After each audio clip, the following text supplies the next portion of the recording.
Ladies and gentlemen, welcome back to Just My Thoughts. I'm your host, Eric Daniel Coughlin, and today's thought agenda is breaking down the Central Division of the Eastern side of the NBA. Just like I said I would, I'm staying at home. We're going to do home first, and then after that, we'll work ourselves away through the rest of the NBA. But since I'm a Chicago Bulls fan, and since I absolutely love everything, knowing everything that's going on in my division. I like to know what's going on in the NBA in general, but in my division, I strictly pay a lot of attention to, so I have the idea of what's likely to happen and what's not likely to happen.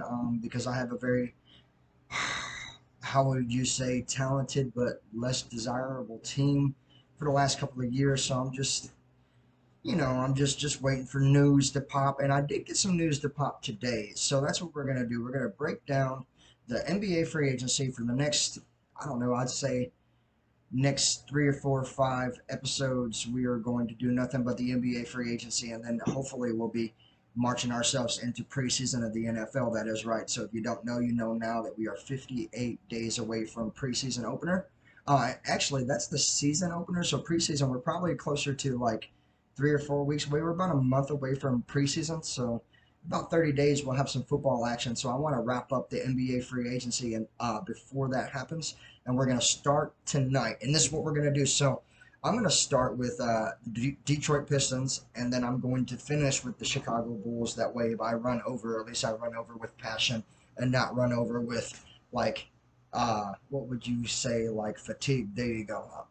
I didn't want to say like tiredness or eagerness or anything like that. Fatigue is the word I was looking for. That's why I said it. How you doing? So Detroit Pistons on the outside looking in have primarily done absolutely nothing this free agency.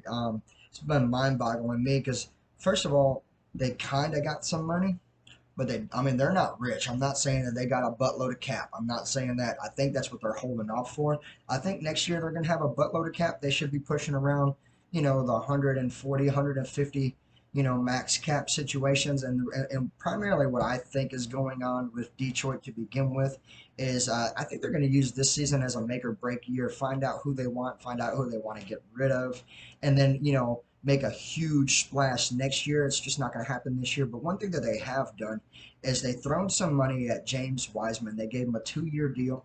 If I'm not mistaken, I think James Wiseman got uh, a 2-year, like 28 million deal, which is a lot of money for just a couple of years for a guy who's really not proved himself. And I might be stretching it. They might not even pay him 28 mil. I know they only signed him for a couple of years. Is it good? It could be. Is it bad? Probably bad for my division because this is what I see when I see James Wiseman. I see a guy that's 7'2". I see a guy that has a buttload of potential. He hasn't had a lot of playing time due to injury. I know that he comes from Golden State Warriors, so if the Warriors saw something in this guy outside of size, then everybody in my division has something to worry about. See, he hasn't had a lot of playing time because I just told you he had injury, which is why he signed a little short deal. So next year, Cade Cunningham, he'll be coming up into free agency along with they got another guy out there that they really like Squidly Bay, I think is his name, or Shaq Bay, something like that. Really young guy, a couple of young guys. Their last 2 or 3 draft picks of the last couple of years, they're all aging out of their rookie contracts. Like I said, next year is going to be a big splash for them. So what they're going to do primarily is see what they got on paper. They know last year they kind of sucked there at the bottom of the barrel, but they hope that they were expecting that because they're full of youth. They're almost an entire, completely retired rebuilding program, and so they're hoping that James Wiseman's going to be their future center, a lot like Andre Drummond was, a lot like Ben Wallace was. Detroit Pistons, they love big guys. They love to fill the paint with huge bodies, and that's why they picked up James Wiseman, and I think it's going to pay off for them. Do I see them making the playoffs just because they picked up James Wiseman? No, but do I see them winning more games this year than last year just because of James Wiseman? I say yes, and I say it's not because of James Wiseman signing. I say that helps. All right, I'm not going to crash the kid. But what I'm going to say what helps them is the fact that Cade Cunningham's going to be, a year fresh, understanding the league better, who played really good last year, by the way. So this year I expect him to play even better. Again, Squid Bay, I believe, was their second best player last year I believe his production goes through the roof. And now that they got a guy in the paint, they offloaded. What they did was they got rid of a lot of their veteran players, so they're looking for youth, and they got youth in Wiseman. Now they got youth in Bay. They got youth in Cunningham, and so this is, like I said, this is a kind of a big deal for them. On the outside looking in, it doesn't look like much, right? If you're just an average NBA fan and you're just looking at free agent signings and you're like, oh wow, well Detroit got, James Wiseman, and what did he do? Well, it might not mean nothing to you if you're an average fan, but if you're like a diehard fan, if you love the game of NBA, and especially for all you Piston fans out there, this is going to be a this is going to be a big thing for you guys. It may not show much on paper next year, but give it the year after. I'm talking about when it's time to re-sign him again at the end of his second year. You guys will understand that you got a pretty good center, you got a pretty awesome point guard, and you got a really good young shooting guard. He helps complete a very solid young core, which allows them to bring in bigger talent. Vets might be interested in playing with these guys if they make a lot of noise. Just say they, play hard enough to get that 10th spot in the play-in situation bracket, or at least battle into all year for that spot, which would be mega news for Detroit making playoffs, because I don't know the last time that they made playoffs, maybe since Andre was young, Andre Drummond. So I'm talking about it's been a while for the Pistons to have any kind of wow factor into their building, and now that they got it, I think all in all, I think it's a pretty good signing. And I don't think that they're going to spend a lot of money, because they got a lot of money they got to spend next year. So not only do I see Cade Cunningham and Squid Bay also getting maybe not max deals. They both might sign 4-year deals. They both might only sign 3-year deals. They might take small money now to get big money later, only to build this team. They don't look like they're trying to leave the team anytime soon. So they might not be much next year, but you might want to eye on them. I'm going to be eyeing on them because I got to play them 4 times in the season, so I'm going to be seeing plenty of them, and I'm going to be breaking down plenty of what they've got, their scheme, what they're doing, what they're trying to do, and go from there. I'm going to take my glasses off because it's causing a glare, so I don't want to blind myself trying to inform you guys in the NBA world. So that's pretty much, if they spend any money at all, it'll probably be through trades, and because like I said, they're trying to use their money next year to save what they've got in their young core. So that's what's going on in Detroit. So all you Piston fans out there, you're wondering what's going on. What's going on is this: you guys are just kind of waiting until next year. You're waiting for the big next thing. So keep that in mind. And it's coming. Like I said, Cade Cunningham's got talent. Squid Bay's got talent. Now you guys got Wiseman. Your days will be coming very soon to get out of the dark days of the NBA. Mark my words. Now, that being said, it's time to move on. Move on. Let's see another team that hasn't really done much but done a whole lot. The Indiana Pacers. So first of all, they, max contract to Tyrese Burton. Tyrese Burton got 5 years, 260 mil, max cap. So outside of that, this is what they found a way to do. And I'm not trying to praise them because I'm not a Pacers guy. I'm a Bulls guy for all my life. But for all my life, Indiana Pacers have always kind of found a way to punch us in the face, even if they're not playing good, right? Because of just history. I'll tell you, Indiana's got our number. They always got our number. But this is what they've done. So I told you Tyrese Halliburton, 5 years, 260 million, huge contract for him. Good job. Also, what they've done, they brought in Bruce Brown Jr. for 2 years. A little short-term deal, 2 year. I think it was. Let me see what they've got here that I've gotten written down. 45 mil. That's what I've gotten written down. That's what I've done in my studies. So they've got the 260 max cap to Burton. They got Bruce Brown, who just won a championship with Denver Nuggets. 2 years, 45 million. That's a lot of money for just a 2-year contract. 45 million is a ton of money. So what is that actually? That's what, 21 and a half mil, 22 and a half million a year for Bruce Brown to come over there and play. And then they also worked out a deal with the Knicks in a trade. They got Obi Toppin.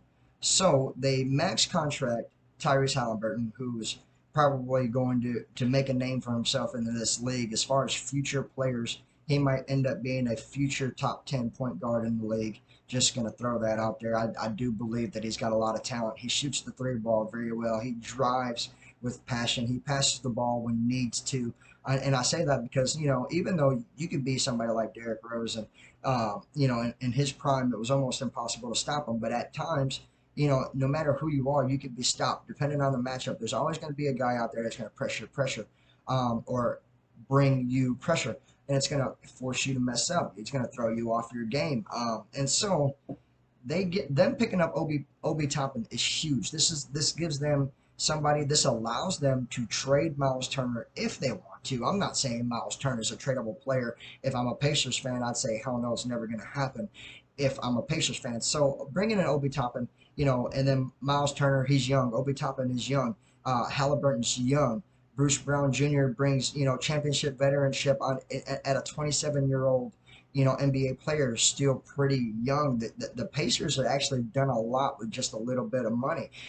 So I don't know the entire deal with the Obi Toppin trade. It might have been just a 2-year deal. It might just be a 1-year deal. He might become a unrestricted free agent next year because they only gave up draft picks for this guy. They gave up a first round, 2 second rounds, and like further down the road future first round. So that he might have a couple years uh, due to how much draft capital they actually gave up. But that's truly what they gave up. They gave up draft capital, players we don't even know who they're going to be yet, for a guy who's pretty well established in the last 2 or 3 years, 4 years. What's Obi Toppin been in the league? 4 years. It's been what you would think is part of New York Knicks' rebuilding group. He's been not the forefront of that, but he's been part of that, right? And so the question is why would they even give him up? I don't know. Obviously, Julius Randle holds the power forward position very well. Obviously, Mitchell Robinson holds the center position very well. It may be a bad fit for the team. They have no need for him.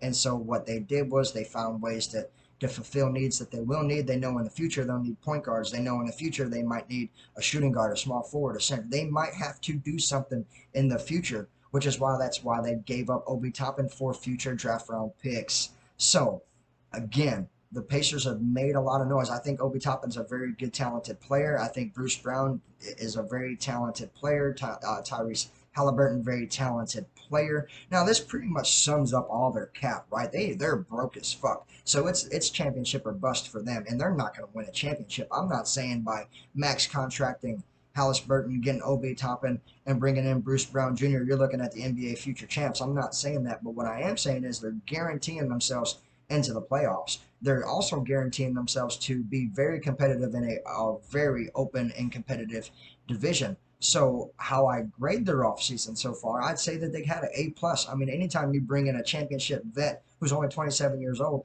I think you've done something amazing. That they did that, so that is something amazing. Obi Toppin is only 23 years old.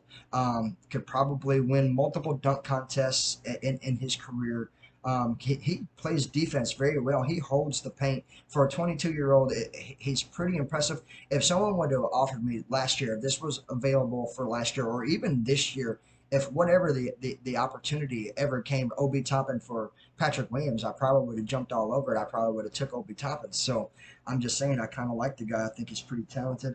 Um, I think the Indiana Pacers done very well for themselves. So good job on them. Now we're moving on to the Bucks, and we've already talked about the Bucks a little bit. Actually, we didn't talk about the Pistons or the Pacers at all. We're just now talking about that. But now we're working our way to Milwaukee and talking about the Bucks. So I told you they brought in Robin Lopez. That helps them for a year. Gives them a very solid backup bench center who can rebound, block, score on the inside. He's a phenomenal player, and getting to play with his twin for the second time in his career, I think that's incredible. I think they like it. I think at a competitive standpoint, they might like it, but even like as like a teammate, I know if I had a twin and he could play just like me, that there'd be a lot of people in the world that would hate us showing up to any ball court. The fact that both of these guys are 7 footers, the fact that both of these guys can block anybody, can dunk anywhere, can hold the paint, can rebound, and both, Brooke can shoot the three ball very, very, very well. There might be situations where you can play both of them together, ask Brooke to play power, ask Robin to play center, and mix things up with Middleton playing shooting guard, even though he's a small forward. In his younger days, he did play shooting guard. You can play big. Milwaukee has brought a situation to where they can play big. So, they still got, excuse me for a second, I ran out of breath, but they still have Drew Holiday as their starting point guard. So then if you bring in Chris Middleton as the shooting guard, and then you bring in Giannis Antetokounmpo as a small forward, and then you bring in Brook as the power, and then you bring in Robin as the center, that with alone, that is a pretty impressive starting five. You'd have to ask yourself how you're going to stop these guys from scoring because Holiday is going to cover all the threes. Middleton's going to cover pretty much everything. He's going to cut the lane, dunk, take any wide open, inside jump shot, 18 footers, no problem. Shoot the three ball reliably. Play defense like, an animal because that's what he's done his entire career. Like I've always said, I said this 10 years ago, and I'm saying this now outside of Antetokounmpo and his big blow up in the last 6 years. I'd say Chris Middleton has been their best player. Now Giannis has blown up, and they call him the Greek Freak, and he's done his job and done his dirt. He's grown up. He's become amazing. But that takes nothing away from how amazing Chris Middleton really is. And they re-signed Chris. Chris is stuck around for 3 years, 102 million. You don't make 102 million on a 3-year contract unless you are definitely one of the best at your position. So the Milwaukee Bucks has done great job bringing in Robin, keeping Middleton. They also brought in some other help too as well. Let me see here what I've gotten written down in my charts here. They brought in, oh yeah, I forgot about that, Malik Beasley as well. So not only did they brought in a lot of guys that could come in, veteran leadership, championship, experience, and they're champions themselves. Malik Beasley, again, power forward off the bench, small forward if you want. Can shoot the three ball, can play very reliable defense.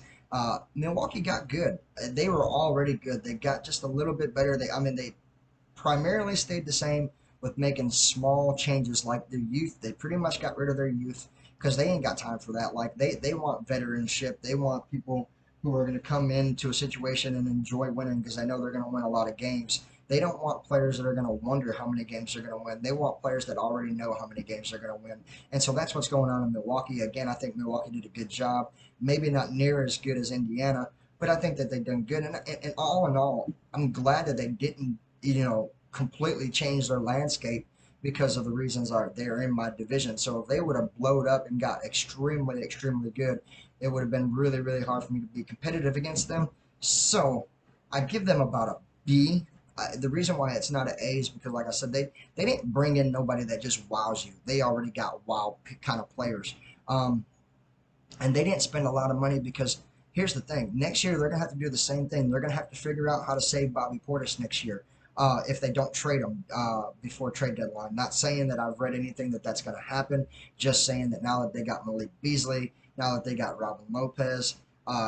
It may be questioned as what's good with Bobby, what can Bobby do, and I tell you what Bobby can do. Bobby can bring you new players by trading him. He's a very high trade asset. So they could do something if they wanted to shake the trees of the NBA. They could package up something like you know Drew Holiday, Bobby Portis, and a future first round draft pick. That would bring in a lot of noise and could bring in a very talented young core. They might could get a rebuilding group out of that package. And I'm not saying they're looking to rebuild. I'm saying that it's championship or bust for these guys at this moment. Like the world has brought up the fact that the Greek Freak's supposed to be the best player in the NBA, better than LeBron, better than him, better than him, better than him. He's supposed to be the number one in the NBA. So every year you have to wonder, is it going to be their year to win the championship? I mean, every year I know they're wondering it. Me, myself, I don't look at it as a championship team. I look at it as a team that's very well driven. But it, here's the thing. You stop Giannis, you can stop the Bucks. I've always said that. And they haven't done enough to change that. Yes, Chris Middleton is amazing. Yes, Brook Lopez is amazing. But those guys by themselves, if you're looking at their big three, considering their big three being Greek Freak, them being Middleton, and them being Brook Lopez. That's been who they have been for 5 years. So, and in 5 years they haven't won 5 titles. So people know how to beat them. Did they do good? Yeah, I'll say they did good. I like Robin Lopez. I like Malik Beasley. I think they did pretty good. I think it's smart they kept Chris Middleton, but they still got a lot of questions on their hands. Like, who's the next point guard coming up when Drew Holiday comes off the court. Who are they looking to rely upon? And until they can learn how to figure that question out, they're going to have trouble, which is why they're not going to be future champs anytime soon. Which, in my opinion, in a couple of years, they'll be completely broke up. I don't expect the Great Freak to stick around. He's not going to get a max contract and sign 5 years and stay in Milwaukee. He's already been openly public about that. He's probably done everything he's going to do in Milwaukee. He's probably looking for a huge contract with a big name team. So, but again, that's a couple of years down the road. All in all, I think they did a pretty solid job. Now, let's talk about the Cleveland Cavaliers, because I told you the Bulls are going last, baby. So, the Cleveland Cavaliers, I think they made some noise. I think they've done some things. So, they had goals coming into this offseason, and that was to not change and still get better. So, what am I talking about? How do you not change but still get better? Okay, so they didn't get rid of Evan Mobley. He's still going to be in town. All right, that's good for them. They didn't lose Jared Jack. He's still going to be in town. That's very good for them. They didn't lose Donovan Mitchell. That's very good for them. And those three names are big for them, right? That's who they are. They are Jared Jack, they are Evan Mobley, and they are Donovan Mitchell. But this is what they've done during the offseason so far this year, and I say so far, but I want you guys to understand this. The offseason is just about dried up. It's almost done. But let's just see what the Cleveland Cavaliers have done. They brought in Max Strus, 4 years, $64 million. Huge, huge pickup for them, because now, if Donovan ever gets hurt, they got a reliable three ball. And here's the thing: even if Donovan doesn't get hurt, could you imagine Max Strus and Donovan Mitchell playing together and both shooting the lights out of the gym? That could be very scary. Could be very scary. Then they also picked up Karis LeVert. Karis LeVert has been the guy in Indiana doing it up with Halliburton the last 2 or 3 years. Those guys have been tag team duos and been very nice duos. And now he gets a brand new start with a brand new team who's just as good. So if you go from Tyrese Halliburton into Donovan Mitchell, you could make the assumption, and it's a clear assumption that you just upgraded. The Cleveland Cavaliers are better than the Indiana Pacers, so Karis LeVert upgraded himself, and the Cleveland Cavaliers upgraded themselves. They did themselves a favor by getting them Karis LeVert. That's a very good shooting guard, and he's versatile. Not only is he a shooting guard, he can play small forward. So now you're looking at it like this. So now Cleveland is actually very scary, and we're not done yet. They also picked up Gorgeous Niang. Thank you. How you doing? And all these guys got multiple years deals. Levert got a two year deal for 52 million. Max Strus got a 4 year deal, 64 million, and Gorgeous Nang got a 3 year, $26 million deal. So then you look at these guys. I just told you what they're made up of. They're made up of Donovan Mitchell. They're made up of Jared Jack, and they're made up of Evan, Mobley. So now, essentially, with these new guys and multiple year contracts, that means one thing: these guys aren't coming around to sit on the bench. These guys are coming around to play. So you figure Max Strus is going to be the starting point guard. You figure Donovan Mitchell is going to be the starting shooting guard. You figure Karis LeVert is going to be the starting small forward. Then, obviously, it's either going to be Evan Mobley playing power forward, or it could be Gorgeous Nang playing power forward. Nang's probably going to be the sixth man because Evan Mobley has been there. He deserves to be there. So Evan Mobley and then Jared Jack. So their whole entire starting rotation is going to be completely lopsided, brand new, a spanking brand new, and scary. Like I said, Max Strus is the reason. I've said this on my podcast probably 3 times. So this is going to be like the 4th time that I've said this, and it sounds like I say the same shit every time I talk. But listen, only reason why I do this, I only repeat the things that are true, right?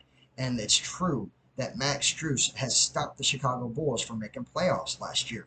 That is the truth. So now we're going to have to play this guy 4 times a year for the next 4 years. He has multiple opportunities to keep us out of the playoffs. Just saying. So what did the Cleveland Cavaliers do? I give them an A+. Like I said, they completely re-landscaped their starting core without changing who they really are. They already had 3 pillars.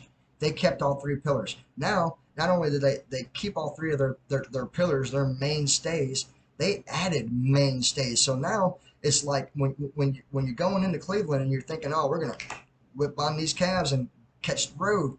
We might not be whipping on the Cavs, and we might not be catching the road. and we might not be happy about it. I think that they changed more than anybody in my division, out of all the divisions, out of all the teams we've talked about. I told you the Pistons didn't really hardly change at all. That's the truth. I told you the Pacers really didn't, they didn't change a lot. That's the truth.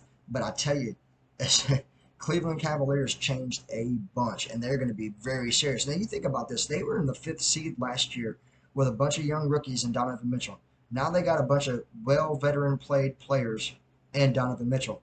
They upgraded, and they're going to be scary good, probably in the top 3 of the East next year. I'm just going to put that out there. Am I afraid of them? No, I'm not allowed to be afraid of them. I'm a Chicago Bull. I got to play these guys all the time. And plus, we made some changes too. And plus, we have the best center in the NBA. And plus, we have DeMar DeRozan. So, no, I'm not afraid of the Cavs, but I respect everything that the Cavs have done. I think they're going to be extremely, extremely good. Could possibly be the best team in my division. And I know that's not popular for me to say. I know all you Bulls fans out there that are diehard Bulls fans, and you know I'm a diehard Bulls fan by just listening to me talk, and you can see my displays of the Jordan days. But the truth is, Max Strus by himself, if all they did was picked up Max Strus, they picked up a great player. But they didn't just pick up Max Strus. They picked up Max Strus. They picked up Caris LeVert, and they picked up Gorgeous Nang. So they picked up 3 great players. I'm telling you, Cleveland's going to be scary, very scary next year. So that being said, now we finally get to break down the Chicago Bulls, and you guys have already heard this again. And again, I'm repeating myself. But so we kept Vooch. We kept Vooch for 3 years, $60 million. We kept Kobe White 3 years, $33 million. We picked up Javon Carter from Milwaukee Bucks for 2 years, $18 million, and we picked up Torrey Craig off of the Phoenix Suns for 2 years and $8 million. We got Torrey Craig for dog cheap, and I've been reading a lot. I haven't watched a lot of him play. Like normally, I would just YouTube the guy, watch him play, figure out, give him my own little gratitudes of what I think I see in a player. But I think the big news is we don't really know what we're going to do yet. So we're really not offering a lot of money to a lot of players right now. And so we did that. We got Vooch, Kobe, Javon, and Torrey. And we also signed Julian Phillips, rookie out of Tennessee, to a 4-year, $8 million contract. So the $60 million to Vooch and the $30 million to Kobe is 90. We're at 90 million with 2 players. 18 million for Javon Carter for the next 3 years.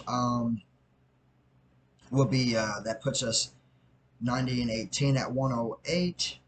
And then the 8 million is 116 for Torrey Craig, so we're at 116. And we pretty much came into the free agency at around 125 mil.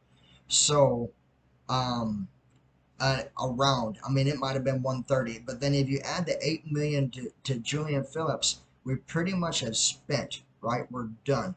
Well, they say, well, we got 10 million for for the ineligibility of Lonzo Ball. So Lonzo Ball being completely disabled, his contract is also disabled. The league has actually bought out Lonzo Ball's contract for a year now. So roughly what that means is pretty much he makes 10 million a year, and since he's not going to be here next year, they granted us 10 million, and then next year he walks into free agency. So he was supposed to have 2 years left on contract. NBA bought a year of that out. So next year he'll be a free agent if he's eligible to walk, if he's eligible to play. Anybody can pick him up, but of course the Bulls get open rights, which means before anybody can give him a contract offer, we get to give him a contract offer. How do I feel about that? I feel like, he hasn't been here the whole time he's been here. He's a ghost. I don't care what he was able to do, being that he hasn't played in 2 years, and being that he had to have, it wasn't an ACL surgery, by the way. It was like a ligament surgery. Like they had to replace ligaments in his body. So, and bone marrow's involved in all that. Growth is involved in all that. I am not interested in keeping Lonzo Ball. Smart money would be for him to retire. Just say, hey, the Bulls was my last team. I screwed up my health. I can't play no more. I'm sorry. Maybe years later down the road, he becomes a coach. Who knows? I don't know. But I'm perfectly game for just losing Lonzo all the way around. I'm sorry, but he didn't do enough for me to even want him to stick around. I'm a Chicago Bulls fan, diehard fan. I love guys that are putting up numbers, not guys that can potentially put up numbers. I don't care what you think you can do. I only care about what you do. So, that being said, we didn't really save no money, right? So they say that we got 10 million for the Lonzo Ball thing, but we just gave 8 million to Julian Phillips. So what does that mean? That means we roughly left. We started with 130. Well, we went around and spent 126, and then they gave us 10. So we might have, and this is a huge might. I have to do a lot more homework because I don't really understand the whole entire rules of luxury tax. There's what they call a luxury tax, and I don't know how that falls into the NBA. All I know that there's something that's called the luxury tax. That's like this legit. That's all I know. I don't know what it means. I just know it says it. But so I think we have about 14 million. So the big question is, are we going to be able to find a player that's willing to even come play for a $14 million contract? And here's the thing, even if we do find a player that will play for a $14 million contract, then we have to find what position that we're going to pick, where our holes are. Our holes is a power forward. Is there a power forward that would sign a small contract? And what I mean by small contract is like 3 years, 15 mil, because I'm like I said, with the taxes and everything, we could just call it 15 mil. So that's like 5 million a year, which means we would only get younger guys. Guys like, Obi Toppin might could have fell in that category. Guys that are 22, 23, 24 years old, only been in the league, through a rookie contract, hasn't been around a very long time. That would only be the kind of players that we could sign with the money that we have. So smart money is to not spend it at all, right? Let it double. So you would consider the fact that we would make playoffs next year, not having to worry about not knowing how to play. Now that we know who we are, and now that we know what the roster is, we would figure out a game plan assuming what the roster or knowing what our roster is instead of wondering when. That was a big thing last year. A lot of people don't understand this. Everybody was expecting Lonzo Ball to come back after trade deadline. So we didn't care how many games we won or lost. We were expecting our point guard to come back. We didn't find out that he wasn't coming back until after trade deadline, and then we had to make a fucking bogus move and pick up Patrick Beverley. So those bogus moves are out the window. We've made the moves we're going to make, and we could still make one more move. The question is how do we go about doing that, and who's willing to take the bite? Because here's the thing, I would like to find a guy that would take it in 1 year. Um, you know, you might could find somebody like that fresh out of retirement. I'd take an older guy. I would take, DeMarcus Cousins. I'd say, hey, I'll give you 2 years, 15 million, 7.5 million a year. Won't you come play with me and whip these guys in shape? Something like that would have to happen. Or, a younger dude like that didn't prosper correctly. And I have one on my mind. His name is Yurtseven. Omer Yurtseven was drafted by the Miami Heat 3 years ago. He played his rookie year, didn't play at all his sophomore year, and then he bounced back and forth. Last year was his third year in the league. He only played like, I don't know, 26 games, and the Heat say that he has bad feet work. Oh, he's in the paint too much. He fouls a lot. Yeah, he's got size, but that's really all he's got. He's a sloppy player.